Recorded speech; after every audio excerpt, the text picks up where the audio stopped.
If your mind feels heavy with endless worries today, pause for a moment. You are not alone. Centuries ago, a young man faced the exact same mental burden. But the way he found absolute clarity was not through deep studying or mastering complex philosophies. It was through something far more ordinary. It was through a simple bamboo broom. In an ancient village nestled between misty mountains, two brothers chose to leave their worldly lives behind and follow the path of Zen. The elder brother, Kenji, was brilliant. His mind was like a sharp sword.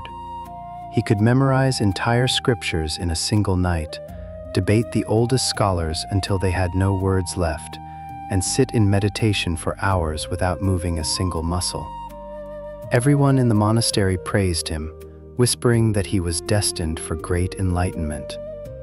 His younger brother, Hiro, was the complete opposite. Hiro was simple, quiet, and his mind moved at a much slower pace. He struggled to understand the complex metaphors of the teachings. While the other monks discussed the nature of emptiness, Hiro would get distracted by the flight of a butterfly. He often got lost on his way to the great meditation hall, earning the silent pity and sometimes the quiet laughter of the other monks. Kenji loved his brother deeply, but as the weeks passed, his love turned into profound frustration. One evening, under the dim light of the oil lamps, Kenji whispered sharply, "Hiro, you must try harder. Please. This monastery is a place of deep intellect and strict discipline. You are making a fool of yourself, and you are holding yourself back from the truth." Hiro looked down at his hands, feeling the heavy weight of failure pressing on his chest. No matter how hard he tried to force his mind to be quiet, the thoughts only grew louder. The next morning, the great Zen master, who had been quietly observing the brothers, called Hiro forward. Kenji watched from a distance, expecting the master to send his simple brother back to the village. But the master did not hand Hiro a sacred book. He did not teach him a secret mantra. Instead, the master reached into the corner of his room and handed Hiro a simple, old bamboo broom. "From today," the master said, his voice as gentle as a morning breeze, "your only task is to sweep the monastery grounds. You will clear the courtyards, the stone paths, and the temple steps. Every morning before dawn and every evening after dusk. Keep them clear. Do nothing else." And so, Hiro swept. While Kenji and the intellectual monks sat inside the warm halls debating philosophy, Hiro stood outside in the cold morning air, quietly brushing the fallen leaves from the stone steps. At first, he felt ashamed. He felt like he was just a servant, left behind while others moved toward enlightenment. But week after week, as his body adapted to the rhythm of the broom, something began to shift. He stopped trying to force his mind to be quiet. Instead, he just listened to the sound of the bristles against the stone. Yet, he soon noticed a frustrating, endless cycle. No matter how perfectly, how meticulously he cleared a path in the morning, the wind would intercept. By midday, new leaves would scatter across the stones, as if he had never been there at all. The ground was never truly finished. It was a battle he could never win. One evening, exhausted and deeply confused by this never-ending chore, he approached the master's quarters. "Master," Hiro said, bowing low, "I clean this path with all my heart every single day. But the moment I turn my back, the leaves always return. No matter what I do, it never stays clean. Is my work completely pointless?" The master smiled warmly, looking into Hiro's tired eyes. "Hiro, do you get angry at the trees?" "No, master," Hiro replied.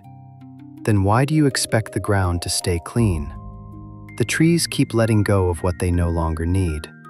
That is their nature. And your mind, Hiro, is no different. It also sheds thoughts, restlessness, anxiety, and sorrow. To think, to worry, to feel heavy, That is simply the nature of the human mind. At that very moment, a wave of profound clarity washed over Hiro. He looked at the broom, not as a tool of punishment, but as a gateway to peace.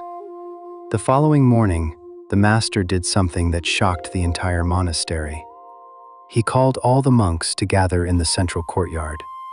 Today, the master announced, Brother Hiro will teach the morning lesson. An uneasy silence fell over the courtyard. Some monks exchanged amused glances, while Kenji froze in pure anxiety, terrified that his brother would embarrass their family. But Hiro stepped forward. His hands were calloused, still holding his bamboo broom, but his eyes were completely still. I do not know the grand scriptures, Hiro began, and I cannot explain the deep philosophies you all study. But I know the broom. At first, I hated the leaves. I thought that if I swept well enough, one day they would stop falling. I wanted a perfect, clean path. But then I realized the wind will always blow and the leaves will always fall. Our minds are the exact same. We sit in meditation, wishing for a mind that is perfectly still, perfectly clean. And when a heavy thought or a worry appears, we get angry at ourselves. We think we have failed. But I see now that the heavy thoughts are just like these leaves. They appear because it is their nature to appear. The goal of life is not to create a mind where thoughts never fall again. The goal is simply to have the willingness to keep sweeping, every day with calm hands and a gentle heart. The courtyard became so silent that you could hear a single leaf hitting the ground. Kenji sat in stunned, breathless silence. He looked at his brother, whom he had once pitied, and realized a painful truth. He had spent years analyzing the truth from books, but Hiro had actually touched it, lived it, and mastered it, with nothing but a broom in his hand. That night, Kenji walked out into the moonlight.